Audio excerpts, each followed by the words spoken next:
These are moments when we have a unique opportunity to engage the world more closely. I speak here of our G20 presidency that will witness events in more than 50 cities across India, including in this city. We certainly expect that it would catalyze greater interest in India and the world about each other. So this is a good time to focus on global perceptions. The fourth, of course, is the prestige of Tughlaq and the stature of Gurumurti ji. I can only say, and you saw that from the tweets, that an invitation from him can only have one response. So I felt that this occasion is best utilized to discuss a question that should be on the minds of all right-thinking citizens. Why India matters to the world. In a common sense way, India has always mattered. After all, such a large landmass with so many people and that rich a history and culture will naturally occupy the world's mind space. The question really is of the nature of this relevance. How much of it is passive and how much active? Now, India can matter by just being there as a marketplace, as a contested ground, as a resource for others, or as a platform. And it did just that during the colonial times. But India can matter too, through the power of its ideas and actions, as an engine of the global economy, as a hub of innovations, or a democracy that delivers. That is the course of ambition and destiny, one that we are taking more recently. The crucial place that India has long occupied in global thinking is manifest in the obsessive search for trade routes to India. Using India as an effective base, Europe was able to dominate the rest of Asia. In fact, even China's fate in the 19th century was very much shaped by the outcomes in India. Not surprisingly, this centrality of India worked the other way around as well. Its independence set in motion a larger decolonization process that became the basis for the contemporary global order. Decades later, India's economic progress has contributed to a rebalancing and multipolarity that is still unfolding. Part of why India counts is obvious. For a start, it represents a sixth of humanity, so its successes and shortcomings have clear global implications. But for its partition, India and not China would have been the largest society in living memory, closer to a fifth of the world. The case for India is, however, more than just one of statistics. For it is among the few civilizational states that has survived the ravages of history. Simply put, there is not just a scale and history about India, but an exceptionalism that makes it matter. Now, societies can be relevant as a playing field for others, or they can themselves be a player. The progress of our times is the change from one to the other. New activities and energies have emerged from the freedom of colonized nations that were taken forward by their comparative advantage. Large nations in particular started regaining the natural weight in the calculations of others. This could be from a set of capabilities, a reservoir of resources, the quality of talent, the importance of location, but most of all, from national will and leadership. It is the entirety of this matrix that has shaped the rise of India. As we now mark 75 years of independence, Indians should examine our prospects against the global context that has been equally transformational. The world offers vastly more opportunities, but those are embedded with new challenges and responsibilities. India matters because these cannot be separated, and India counts on both scores. While size and population are obvious indices of a nation's potential, neither by themselves are self-fulfilling. At the core of global rebalancing has been the revival of China, India, and others in the South who have made their long-standing characteristics count more through the process of national revival.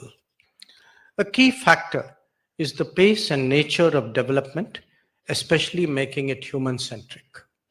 In this respect, recent happenings are a source of optimism for our country. Since 2014, the commitment to transform society has become increasingly holistic and increasingly effective. It begins at better health and immunization, reducing gender gaps, expanding educational access and coverage, and promoting skills to foster talent and innovation, making it easier to do business, and creating greater employment opportunities. The resulting inclusive growth will naturally contribute to strengthening capabilities and expanding the marketplace. But just as notable will be the impact of all of this on the global workplace. And that really matters to the world.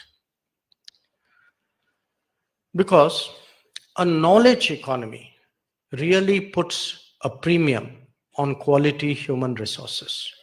And that in turn mandates realizing the Sustainable Development Goals by 2030.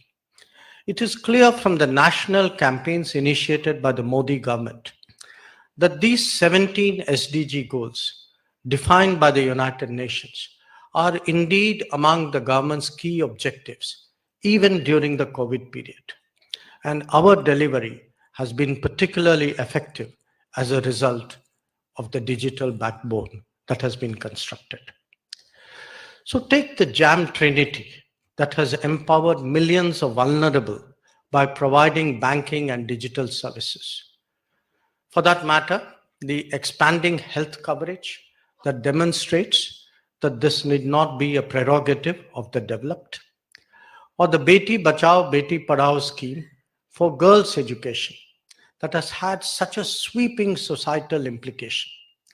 And indeed, the Jal Shakti mission to bring tap water to all homes, the Digital India network that has brought masses online, and the Ujjwala program to replace burning firewood with cooking gas. Why India matters is because its record and its progress would determine the global success in meeting SDG targets. During the COVID period, India impacted global consciousness in very different and diverse ways. Normally, we would have all been at the tail end of a global queue for new medicines. This time around, India was not only a successful producer of vaccines for itself and for the world, but an inventor of vaccine to boot.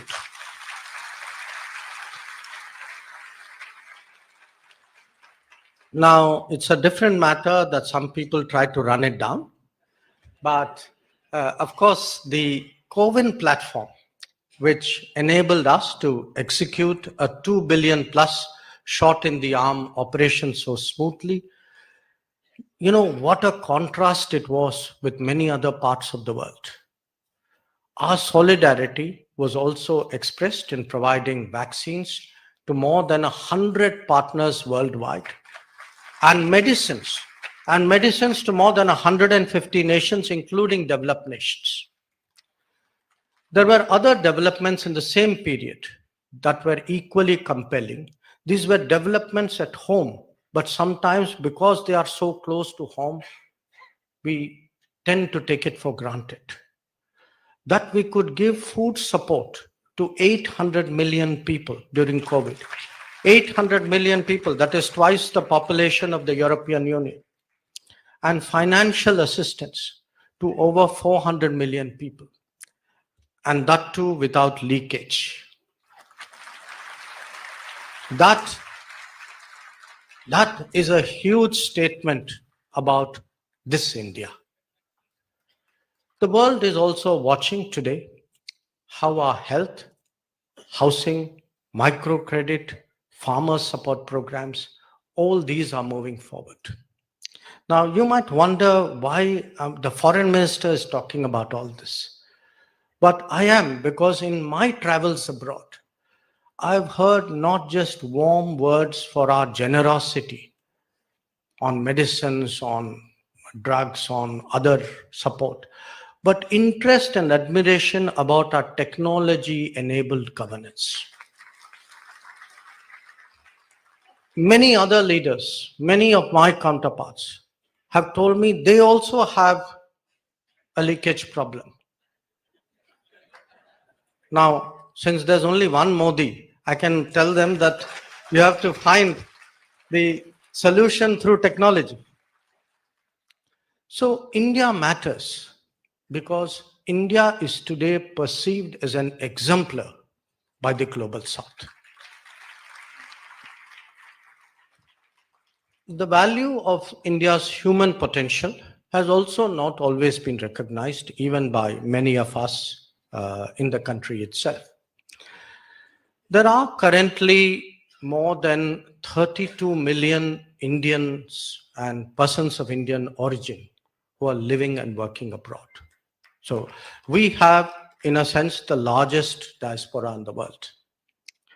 Now, these could be from larger or smaller nations, nearer or distant ones, historical emigration or recent movements. But the pervasive spread of the Indian community actually has been a natural accompaniment of globalization. But rather than leave them to their fate in difficult times, there is now a policy to bond, motivate, and safeguard them. It could be the Madison Square Garden event, the Vande Bharat mission during the COVID, or the Operation Ganga during the Ukraine conflict. The underlying feeling, the underlying sentiment is the same. Now, as the world moves towards higher skills and for the developed world, tougher demographics, India is itself improving the quality of its human resources. This demand-supply fit has an increasingly powerful logic today for the global economy. Recent agreements that we have done with Germany, Japan, UK, Portugal are harbingers of change.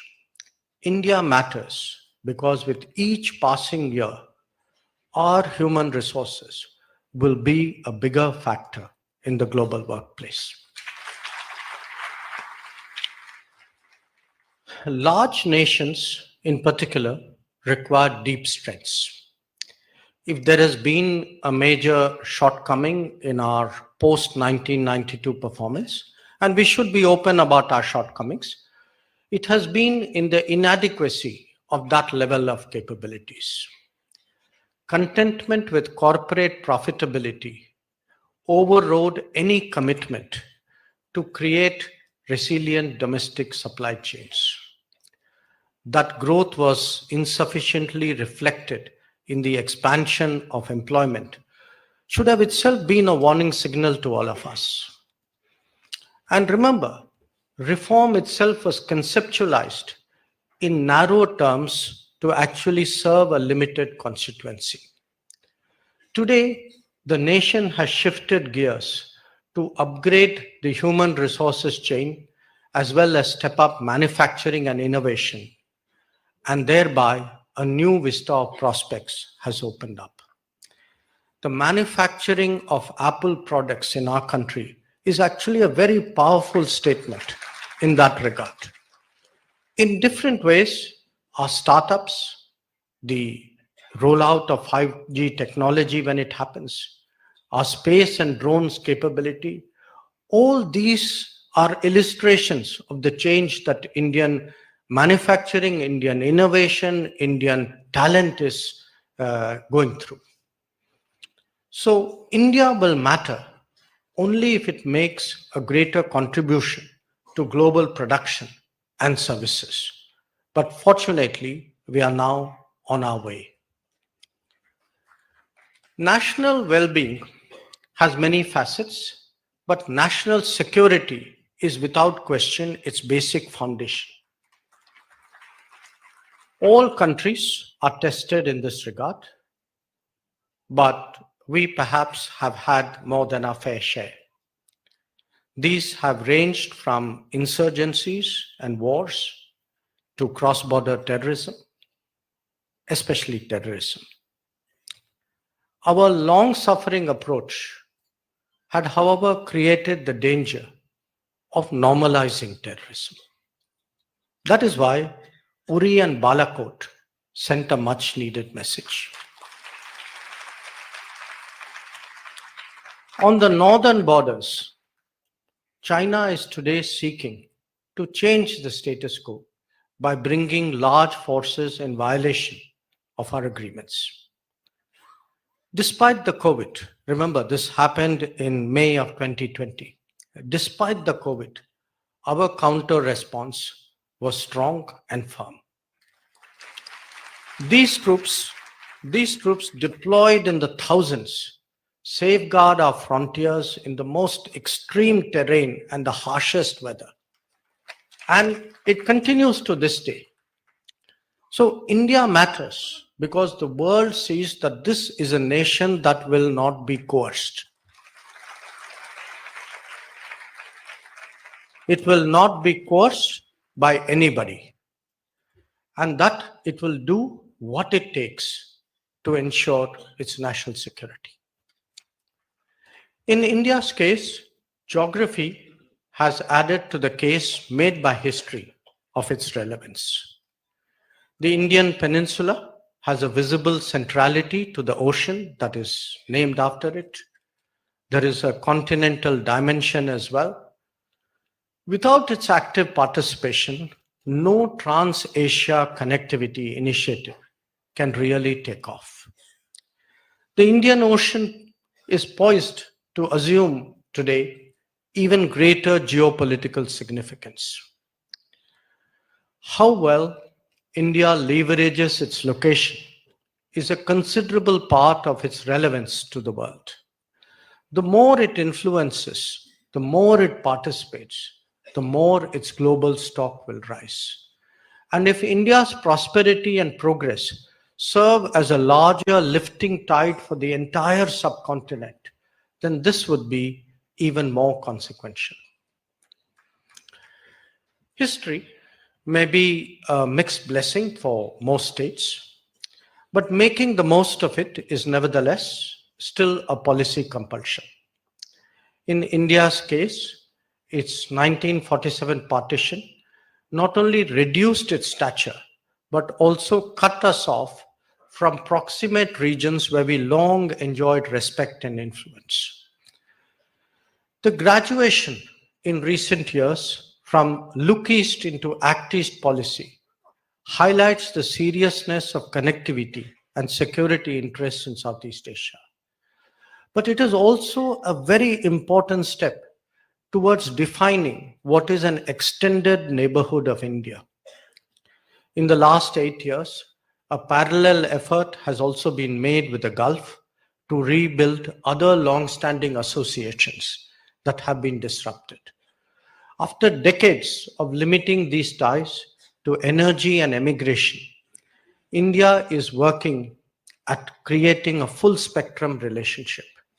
Stronger economic linkages are being buttressed by closer security coordination. A third initiative is aimed at Central Asia. Here, We have to overcome the impediment of connectivity. I think you all know what I mean.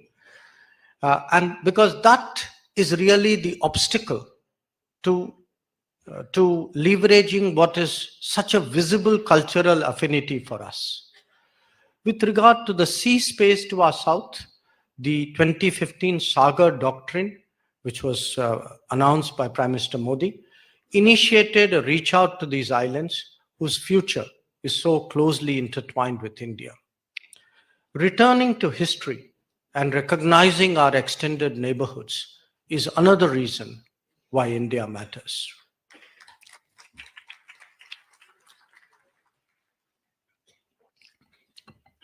Political constraints can not only limit the pursuit of national interest, but it can also sadly shrink our horizons.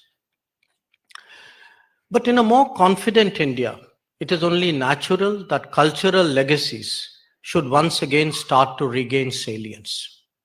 Southeast Asia, for example, offers a rich shared heritage visible in significant monuments and living arts. Consequently, a new archaeological find in Mison in Vietnam, or a shared preservation project in Taprom in Cambodia, these have a resonance for the entire region. If you look further towards the east, the extent of Indian cultural reach actually goes all the way up to Korea. The revival of Ayodhya clearly struck a strong cultural chord in that society. In the West, today, effervescent trading cultures have started to pick up on our old comfort to build new links. The construction of a temple in Abu Dhabi and hopefully one in Bahrain soon, these are symbolic of a time-honored relationship with the Indian society. The northward connection to the Eurasian landmass reflects the spread of Buddhism with its own intellectual, spiritual, and aesthetic messages. This legacy endures, and we are committed to endeavors that would make them flower again. Our heritage preservation efforts in Ganden Monastery in Mongolia is a very good example of what we are trying to do in this regard. So believe me, India truly matters when it reclaims history.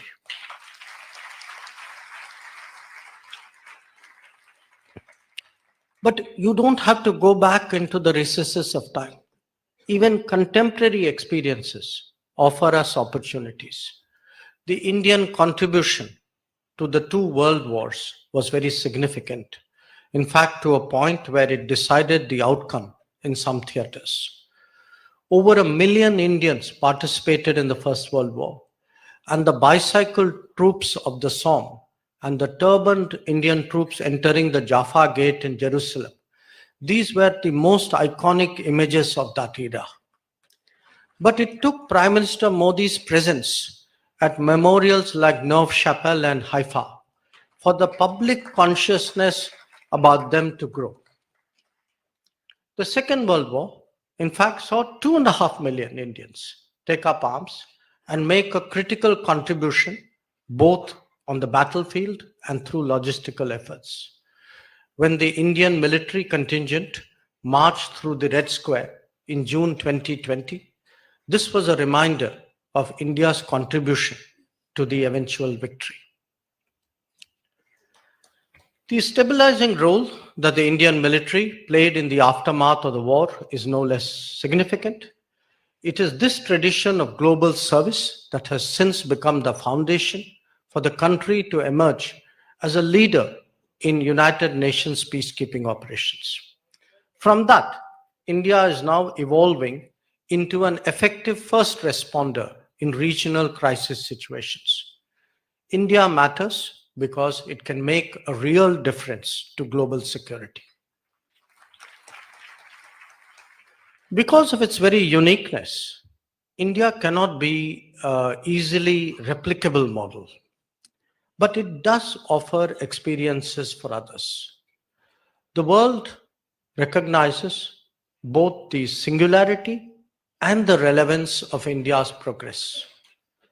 So put aside those who are steeped in political polemics, the rest of the world gets it, that a civilizational state is rising again, that it will display its own personality, that it will speak and think for itself, and that it will radiate how it is rooted in its own culture. The more confident India is, the more expressive it will be on the world stage. Only then can it overcome the image of being a poor cousin mired in its colonial history. In this endeavor, India is uniquely positioned to bridge modernity and tradition. It will be more impactful by embracing its heritage, not by diminishing it. A combination of cultural beliefs and modernizing agenda help address many current dilemmas. Its historical characteristics are a source of strength once they are approached with confidence. For example, the appreciation of pluralism is as much a derivative of long-standing social practices as of a constitutional mandate. Similarly, stronger nationalism at home coexists traditionally with an enthusiastic internationalism abroad. In fact, Gurumurti ji made that point speaking about Vasudhaiva Kutumbakam. So remember, rising India wants to engage the world more, not less. India matters when it is more authentically India.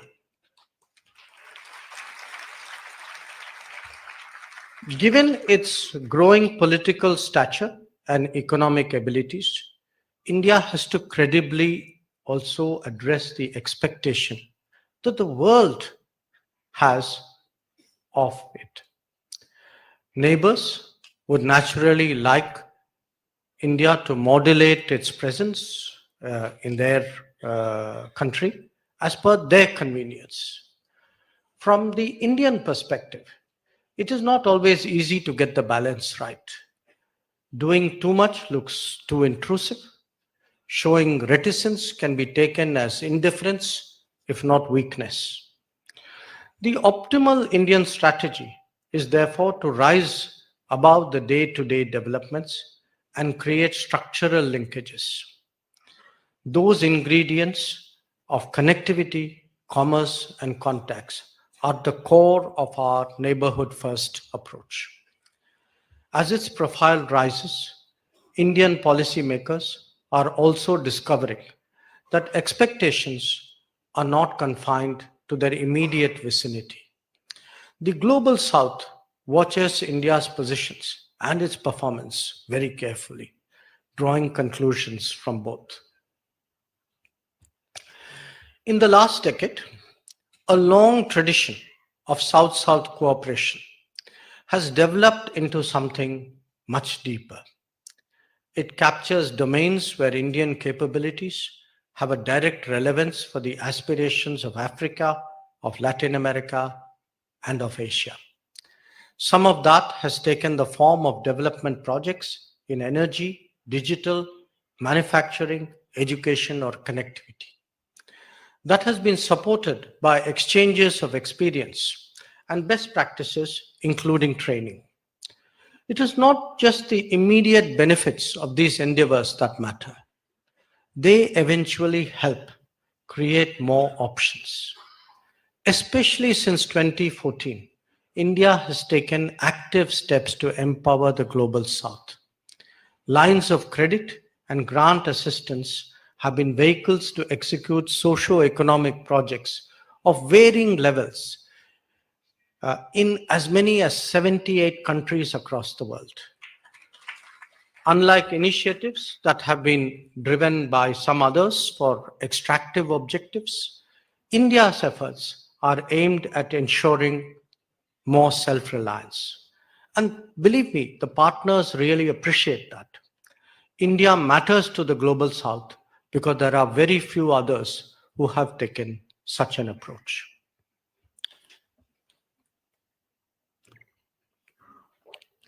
India's political choices have also enabled democratic values to achieve a universal status. In fact, it is India which has made a difference, not just by building a modern democratic polity under testing economic conditions, but by actually drawing on its age old heritage of pluralism as a way of doing so. And that is why today we can lay claim to being mother of democracy. Furthermore, in contrast to challenges that others faced in recent years, India's democratic delivery has only become stronger. Whether it is in terms of electoral participation, broadening of political representation, or even credibility of polls, the effectiveness of the democratic process is, if anything, more and more apparent. India's working democracy is an important reason for the world why India matters. How then is India faring on the world stage? The change of global power distribution has many facets and expressions. It may be visible in economic activities, trade and investment figures, technological capabilities, or market shares. But it is also evident in the key debates of the day. Debates about climate change, about terrorism, black money, taxation, or even about pandemics. Last year, in fact, we saw an intense debate about energy, food, and fertilizer security. Again, something which Gurmurthy ji referred to.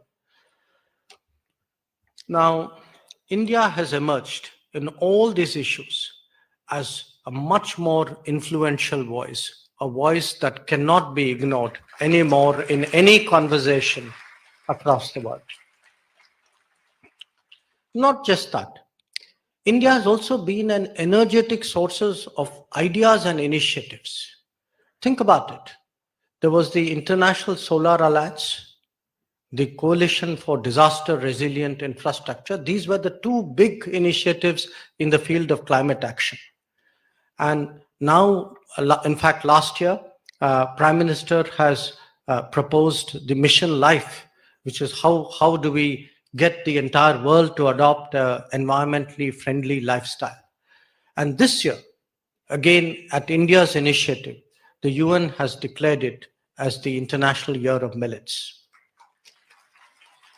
Then there is the question of shouldering responsibilities.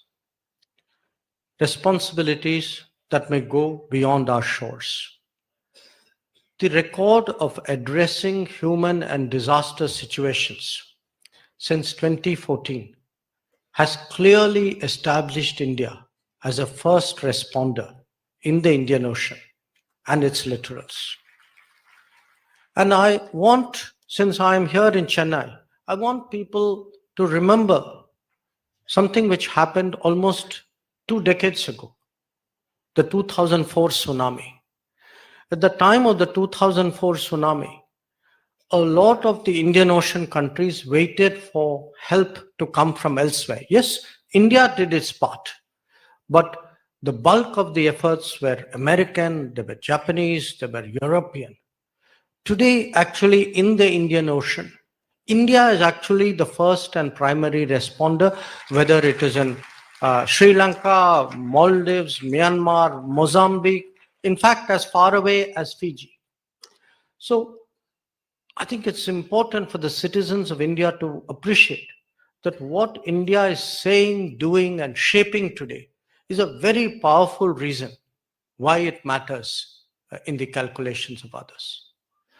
This image has also been sharpened by the independence of thought and action that India has displayed during the course of its ongoing rise. Our considered stance on the Ukraine conflict is a recent example. The fundamental goal is to maximize freedom of choice. At times, it is done by keeping a distance. At times, it is done by voicing an opinion, as you saw. But on occasion, it is also served by working with others on specific issues and designated theaters.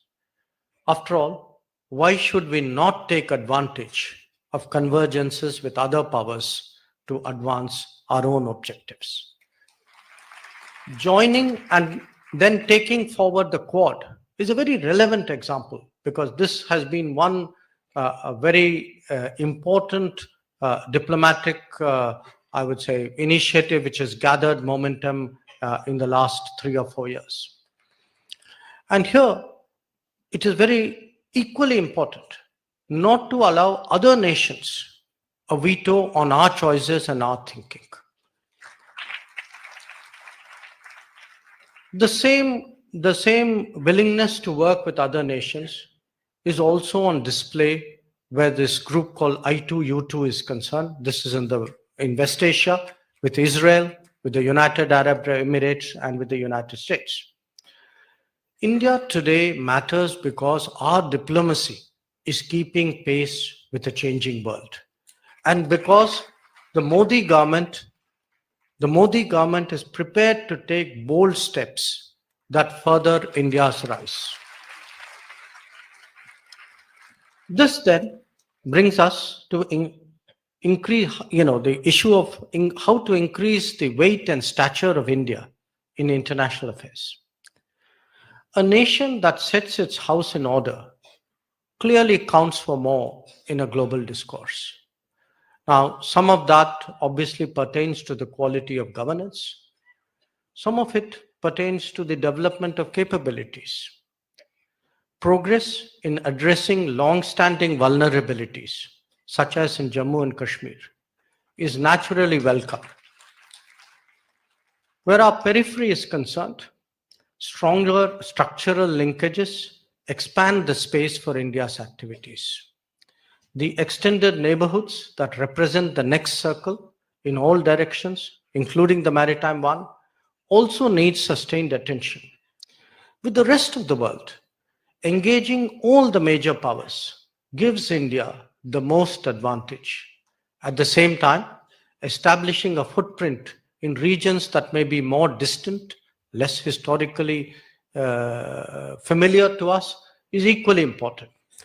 The bottom line today is that India has finally broken out of the box that its competitors helped to devise. A 360-degree outlook under the Modi government is one more reason why India matters. The direction of world politics also has a bearing on how India is perceived by the international community. We have a unique ability to bridge both the North-South divide and the East-West one.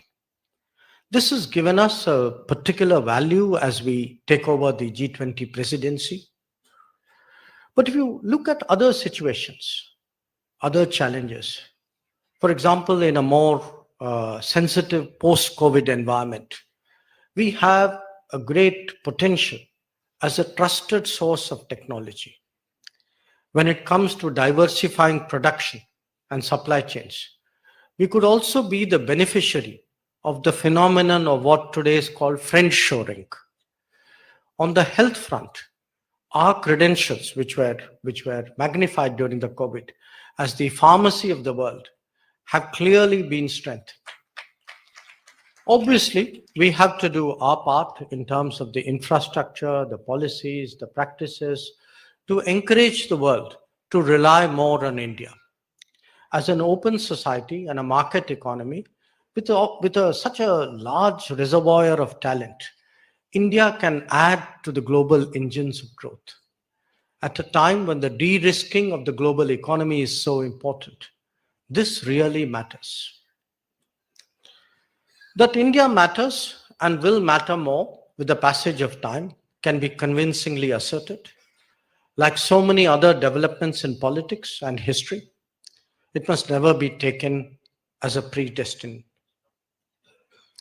There will always be doubters amongst us who cannot believe that our nation can even dare to think big. There are vested interests too, who will masquerade as political correctness and global consensus. We have seen for too long attempts to distance us from our history, from our traditions, and from our culture. At the end of the day, much will ride on our national unity and our collective purpose. Being a serious global player requires ambition and strategy to be backed by initiative, perseverance, and energy. Our own people and leadership must embrace their destiny to realize their aspirations. Keeping the faith and getting down to work are good ways to demonstrate that. How then does India look to the world today? It is among the few large economies with a robust recovery. We are the fifth in the world today, likely to be the third by the end of the decade, maybe even sooner. We are a polity that over the last 8 years have shown the will to take tough decisions and embark on serious reforms. We are taking big strides on human-centric development, on digital public goods, on green growth. India has stayed strong during the COVID storm and even gone out to help others. When our national security has been challenged, we have stood our ground and stood our ground very firmly. Breaking from the past, we are showing zero tolerance for terrorism. This is an India that knows how to take care of its own people. How to take care of its own people at home and how to take care of its people abroad as well. This new India shapes the global agenda and influences its outcomes. Today, it is this India which has the vision, the leadership, the willpower, and as you can see over the last 8 years, the record. This is the India that the world sees, and that is why, in the eyes of the world, this is an India that matters more and more. So thank you very much for your attention. Namaskar.